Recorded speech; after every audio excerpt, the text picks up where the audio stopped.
Hello guys, welcome back to my YouTube channel. तो आज जिस चीज़ के बारे में हम बात करने जा रहे हैं वो है पाइपलाइंस। ठीक है, तो पाइपलाइंस पे जल्दी से जाने से पहले हम थोड़ा सा ये देख लेते हैं कि अगर हम पाइपलाइंस यूज़ नहीं करते तो मसला क्या होता है और पाइपलाइंस बेसिकली होती क्या है। तो उसकी सिंपल सी वैल्यूएशन इस तरह से होती है कि मैंने एक डायग्राम बना के रखी हुई है। पाइपलाइंस में क्या होता है कि उस डायग्राम को बाद में देखेंगे, पहले ये देख लेते हैं कि पाइपलाइन होती क्या है। मैं कुछ इस तरह से शेप्स बना देता हूँ। ठीक है, अब मैं क्या करता हूँ कि अगर मेरा एक मशीन लर्निंग का मॉडल है, ठीक है, उसमें मैं पहले अप्लाई करता हूँ डेटा क्लीनिंग किसी भी लाइब्रेरी के थ्रू। सही, मैंने लाइब्रेरीज यूज़ करके डेटा क्लीनिंग कर दी। अब डेटा क्लीनिंग के बाद मैं क्या करता हूँ, मैं फ़ीचर सेलेक्शन करता हूँ, फ़ीचर सेलेक्शन। उसके बाद मैं क्या करता हूँ कि मैं उस फीचर सिलेक्शन वाले स्टेप के बाद मॉडल को ट्रेन करके डिप्लॉय कर देता हूँ। सही है, अब मैंने ये चीज़ें कर दी। ठीक है, तो इसके लिए मैं क्या करता हूँ, पाइपलाइंस यूज़ करता हूँ। पाइपलाइंस क्या होती हैं, पाइप्स की तरह कि उससे फ्लो होता है वाटर का, जैसे पाइप्स में से पानी बहता है या कोई भी चीज़।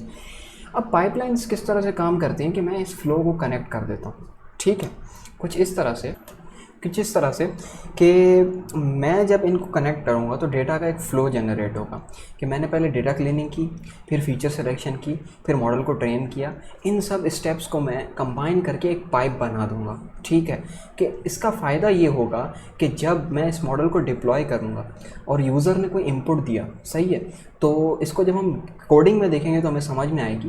ये पाइपलाइन से हमें ये फ़ायदा होता है, मैंने जैसे बताया यूज़र ने कोई इनपुट दिया। अब यूज़र का जो इनपुट था उसके अंदर जेंडर लिखना था, उसने मेल लिख दिया, हालांकि हमारे मॉडल ने उसको 0 1 में समझना था। उसके बाद यूज़र ने कुछ और डेटा में गड़बड़ कर दी। तो उन सब स्टेप्स के लिए मुझे स्टेप बाय स्टेप कोडिंग करनी पड़ेगी और यूज़र के हर एक स्टेप को मेरे को माइंड में रखना पड़ेगा कि वो इस तरह से इनपुट दे सकता है और मुझे उस इनपुट को कन्वर्ट करना पड़ेगा अपने मॉडल के हिसाब से कि मैंने किस तरह से मॉडल को ट्रेन किए। तो इसमें बहुत सारा प्रॉब्लम है, कोड में डिस्कस करते हैं। तो इसलिए मैं पाइपलाइंस यूज़ करता हूँ कि मैं इस फ्लो को कनेक्ट करके एक पाइप क्रिएट कर दूँ जो सारी चीज़ें ऑटोमेट कर दे, इस प्रोसेस को ऑटोमेट कर दे। और इससे ज़्यादातर फ़ायदा ऐसे भी होता है कि जब हम ऑनलाइन लर्निंग की तरफ जाते हैं, जब डेटा सेट बार बार चेंज होते रहते हैं, क्योंकि डेटा जो है, आज सुबह आपने एक मूवी की रेटिंग देखी, अगर 7.8 है और आपने रात को उसी मूवी को देखा उसकी रेटिंग 8.4 है, तो उस रेटिंग को कौन चेंज करेगा एफिशिएंटली? पाइपलाइंस इसमें काम आती हैं। ऑनलाइन लर्निंग में इनका बहुत बड़ा रोल होता है। तो चलते हैं उसकी तरफ।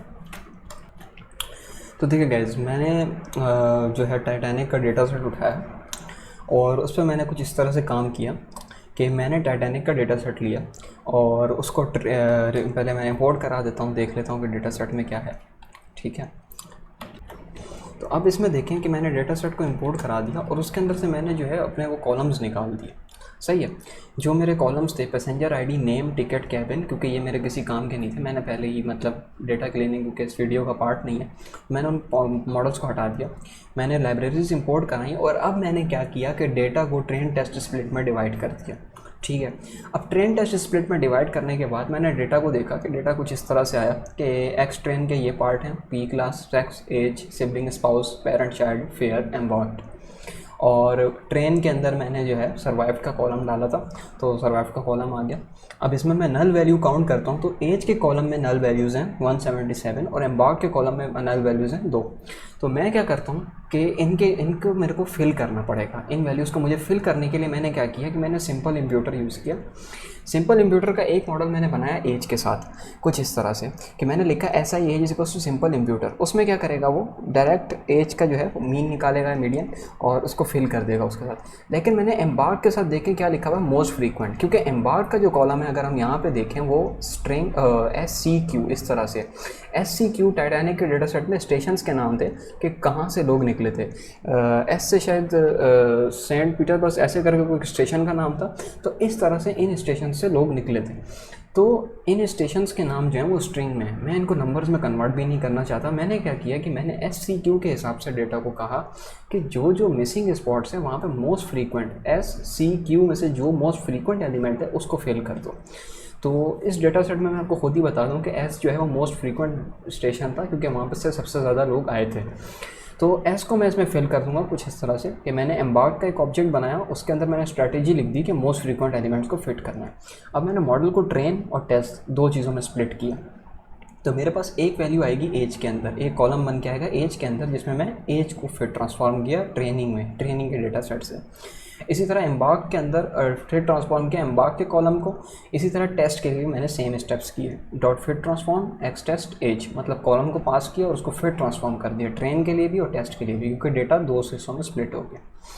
उसके बाद जो दूसरा मसला था वो ये था कि मुझे सेक्स के कॉलम को एम्बार्क के कॉलम को 1 हॉट एनकोड करना था, और जो ऑर्डिनल नॉमिनल एनकोडिंग होती है जो मैं पिछली वीडियो में डिस्कस कर चुका हूँ।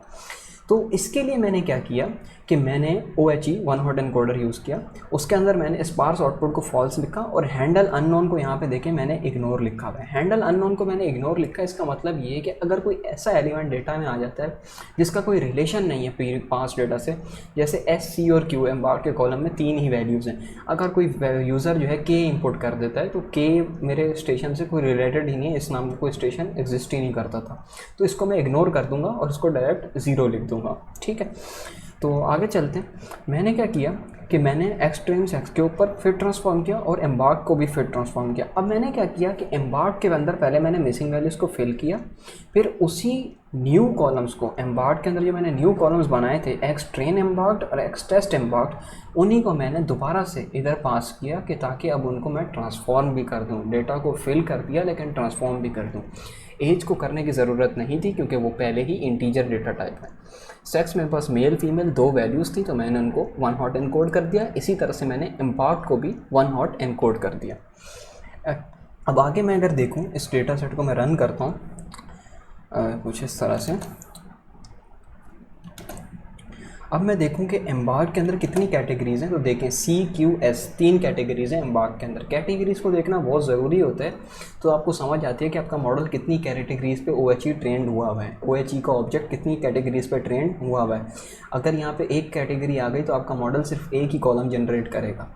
ठीक है, तो इस मसले को हमेशा ध्यान में रखना होता है। और मैं यहाँ पे drop is equals to first इस वजह से यूज़ नहीं कर रहा क्योंकि मैं डिसीजन ट्री क्लासीफायर यूज़ करने वाला हूँ जो कि एक लीनियर मॉडल नहीं होता, तो उसमें मल्टी लीनियरिटी का प्रॉब्लम नहीं आता। अब अगर मैं देखता हूँ एक्स ट्रेन एम्बार्क को तो कुछ इस तरह से उसने मुझे कॉलम बना के दे दिया कि ये समझ लें S है, ये C है और ये Q है। वैसे तो ये S होगा क्योंकि ज़्यादातर वैल्यूज़ 1 जो है वो S में ही थी, तो ये S होगा, ये C होगा और ये Q है, ये SC है, ऊपर जो वैसे बना हुआ है CQS। तो इसको उसने एक 1 हॉट एनकोडिंग के थ्रू मैट्रिक्स में कन्वर्ट कर दिया नमपाई के एरे के अंदर, मतलब कि उसने उनको 3 रोज़ की 3 यूनिक वैल्यूज़ को 3 कॉलम्स में कन्वर्ट कर दिया। इसी तरह से अगर मैं देखूं कि मेरे एज के सेक्स के कॉलम के साथ क्या हुआ, तो सेक्स के कॉलम को उसने 2 में कन्वर्ट कर दिया, मेल फीमेल में। ठीक है, अब उसको मैंने क्या किया, मैंने अब जिन कॉलम्स पे कोडिंग कर दी, 1 हॉट एनकोडिंग की या सिंपल इम्प्यूटेशन की, उनको मैंने नए कॉलम्स में सेव कर दिया। तो ओरिजिनल ट्रेनिंग और टेस्टिंग के डेटा सेट में से मैं उन्हें ड्रॉप कर दूँगा। ठीक है, कि ताकि उनका काम ख़त्म हो जाए। तो ओरिजिनल ट्रेनिंग और टेस्टिंग के अंदर से मैंने उनको निकाल के, इन 3 कॉलम्स को निकाल के जो मेरा डेटा बचा, 4 कॉलम्स मेरे पास बचे, उनको मैंने इधर फिट कर दिया। अब जैसे कि अगर मैं एक्स टेस्ट एक्स ट्रेन फैन लिखता हूँ तो देखें कुछ इस तरह से मेरे पास P class, sibling, spouse, parent child और फेयर, ये 4 कॉलम्स मेरे पास बचे जो मैंने अलग कर दिए, और वो 3 कॉलम मैंने अलग अलग 3 कॉलम्स में सेव किए मैं, तो उनको मैंने अलग रखा। अब क्या होगा, अब इधर मैं देखता हूँ तो मैंने इसको अब कंकैटिनेट कर दिया इन 4 कॉलम्स को, और जो मेरे 3 कॉलम्स वो थे, ठीक है 3 नहीं मतलब 3 कॉलम्स के अंदर मैंने डेटा सेव किया था। तो कुछ इस तरह से कि अगर देखते हैं तो सेक्स के अंदर एक्सटेंड सेक्स का जो मैंने एक बनाया था ऑब्जेक्ट नमपाई एरे, उसके अंदर मैंने 2 कॉलम्स रखे हुए हैं। एक्सटेंड एम्बार्क का जो मैंने वो एरे बनाया था उसके अंदर मैंने 3 कॉलम्स रखे हुए हैं, तो मेरे पास 5 ये हो गए, और एक मेरे पास एज का कॉलम है। ठीक है, तो 6 कॉलम ये हो गए और 4 ये हो गए, मेरे पास 10 कॉलम होने चाहिए टोटल। तो अगर मैं एक्स टेस्ट फाइनल लिखता हूँ या एक्स ट्रेन फाइनल लिखता हूँ तो कुछ इस तरह से मेरे डेटा सेट में वैल्यूज़ आ गए। ठीक है, अब मैं देखता हूँ कि मेरे उसकी शेप कितनी है, तो देखें 10 कॉलम्स आ रहे हैं, तो बिल्कुल सही जा रहे हैं। 10 में से जो है 3 कॉलम्स जो हैं वो एम्बार्क के हैं, 2 कॉलम्स मेरे पास सेक्स के हैं, 1 कॉलम एज का है, और बाकी 4 कॉलम्स वो हैं जिन पे मैंने कोई काम नहीं किया। अब मैं क्या करूँगा, डिसीजन ट्री क्लासीफायर बनाऊँगा और इसके अंदर मैं मॉडल को ट्रेन कर दूँगा कुछ इस तरह से। तो देखें अब मैं क्या करूँगा, प्रेडिक्शंस कर दूँगा वही टेस्टिंग डेटा सेट की, और अब मैं एक्यूरेसी स्कोर निकालता हूँ तो मेरा मॉडल 75% एक्यूरेट है। अब इसको मैं क्या करूँगा कि अब मैं इसको लेके जाना चाहता हूँ डिप्लॉयमेंट की तरफ। जब भी मॉडल को डिप्लॉय करना होता है तो उसकी हम पिकल फाइल बनाते हैं। पिकल एक बाइनरी फाइल होती है, तो इसमें कोई देखने की नहीं है, सिंपल सा सिंटेक्स होता है कि पिकल डॉट डम्प, और इसमें मैंने लिखा OHE-sex, OHE-embarked और CLF। वन हॉट एनकोडिंग करना ज़रूरी था क्योंकि यूज़र को नहीं पता कि मेल और फीमेल ये लिखना वैलिड है या नहीं। तो इस वजह से जैसे ही वो मेल फीमेल लिखेगा मैं उसे खुद ही 0-1 में कन्वर्ट करके और एक मैट्रिक्स बना के 2 कॉलम्स का सेव कर दूँगा। एम्बार्ड का भी इसी तरह से वो वैल्यू देगा SC या Q की फॉर्म में, उसको भी मैं एक मैट्रिक्स बना के सेव कर दूँगा। लेकिन मैंने यहाँ पे देखें सिंपल इंप्यूटर क्यों नहीं यूज़ किया। तो इसकी सिंपल सी वजह ये है कि यूज़र जब भी इंपुट देगा वो खाली वैल्यू तो छोड़ेगा नहीं, ठीक है, क्योंकि उसे सारी इंपुट वैल्यूज़ देनी पड़ेंगी। तो इसकी सिंपल इंप्यूटर की कोई ख़ास ज़रूरत नहीं बचती। तो मैंने इस वजह से यहाँ पे सिंपल इंप्यूटर यूज़ नहीं किया। तो अब मैं अगर इसको आ जाता हूँ पिकल से, इसको मैंने कैसे किया, तो मैंने पिकल की लाइब्रेरी को वापस इंपोर्ट किया और यहाँ पे मैंने पिकल को लोड कर दिया। मैंने जिसमें सेव किया था मॉडल का एक फ़ोल्डर बना के इन फाइल्स को, मैंने इसको वापस वहाँ से लोड कर दिया। अब लोड करने के बाद अगर आपको ये प्रॉब्लम हो कि ये सेव कहाँ पे हो रहा था, मैंने यहाँ पे होम में मॉडल्स नाम का एक वो बनाया फ़ोल्डर, और उसमें ये देखें ये पिकल फाइल जैसे बनी हुई है। इसको मैं ओपन नहीं कर सकता क्योंकि इसमें बाइनरी डेटा होता है, तो इतना कोई प्रॉब्लम नहीं है। अब मैंने पिकल को लोड किया, इसके अंदर मैंने एक अब टेस्ट एरे डाल दिया, ठीक है। अब टेस्ट के अंदर मैंने क्या लिखा 3, मतलब कि वो उसकी जो P क्लास थी वो 3 थी, उसका जो जेंडर है वो मेल है, उसकी जो एज है वो 31 है, सिबलिंग स्पाउस मतलब उसके साथ उसकी वाइफ या उसके कुछ बच्चे हों, बहन भाई हों तो वो नहीं थे, पेरेंट चाइल्ड तो 1 है, मतलब या तो पेरेंट्स थे उसके साथ या कोई चाइल्ड था, एक उसके साथ कोई मेम्बर था फैमिली का। और उसने पैसे कितने दिए टाइटैनिक में, तो $10.5 उसने पैसे दिए, और जो मतलब स्टेशन का नाम था उससे वो निकला। तो मैंने इसको रीशेप किया और 1,7 मतलब एक कॉलम बना दिया जिसके अंदर 7 रोज़ होंगी, उस फॉर्म में मैंने इसको सेव कर दी। अब मैं इसको सेव करने के बाद इसको मैं अब रन करता हूँ तो देखें मेरे पास CQS OHE की कैटेगरीज आ रही हैं, मतलब कि वो 3 कैटेगरीज़ पे काम करेगा, मतलब 3 कॉलम्स बनाएगा। जहाँ पे S1 होगा तो वहाँ पे C और Q 0 होंगे। ये मैंने इस वजह से किया क्योंकि 3 कॉलम्स नहीं बनेंगे, मैंने ये चेक करने के लिए किया क्योंकि पहले एक एरर आ रहा था मेरे पास कि वहाँ पे मेरे पास S शो हो रहा था और CQ शो ही नहीं हो रहे थे, मतलब एक्स्ट्रा कॉलम्स बन ही नहीं रहे। तो एक बार देखना ज़रूरी होता है, तो हम एरर को आइडेंटिफाई कर सकते हैं। उसके बाद मैंने क्या किया कि मैंने बस मॉडल्स को इंपोर्ट करा है। OHE-sex पहले से ही मेरे पास लोड था, मैंने उसके अंदर ट्रांसफॉर्म किया उसको, और जिस वैल्यू पे मुझे अप्लाई करना था, तो देखिए मैंने अब OHE-sex के ऑब्जेक्ट पे क्या किया, मैंने उसको ट्रांसफॉर्म किया। मैंने पहली वैल्यू उठाई, कॉलम मैंने उसको क्योंकि कॉलम में कन्वर्ट कर दिया, मैंने पहली वैल्यू उठाई जो कि P क्लास जो कि मेरे पास पहली वैल्यू है। सॉरी मैं अभी कंफ्यूज हो गया, मैं पहली वैल्यू बोल रहा था, 0 से इंडेक्स शुरू होता है, तो 1 मेरे पास जो है वो जेंडर वाला कॉलम को पॉइंट करेगा, जेंडर वाली उसको, तो मैंने उसको 1 उठा लिया, तो वो आ गया मेरे पास और मैंने उसको रीशेप कर दिया 1,1 में, ठीक है, कि मतलब एक रो बन जाए, एक कॉलम बन जाए और उसी की एक रो हो, ठीक है, मतलब यूँ करके ऐड से मैट्रिक्स बन जाए। तो मैं अगर अब इसको चेक करता हूँ तो देखें कुछ इस तरह से मैंने देखा, उसे 0-1 करके मुझे डेटा दे दिया कि 0-1 मतलब मेल का ये कॉलम था वहाँ पे 1 कर दिया उसने, और जो फीमेल का कॉलम था वहाँ पे उसने 0 कर दिया।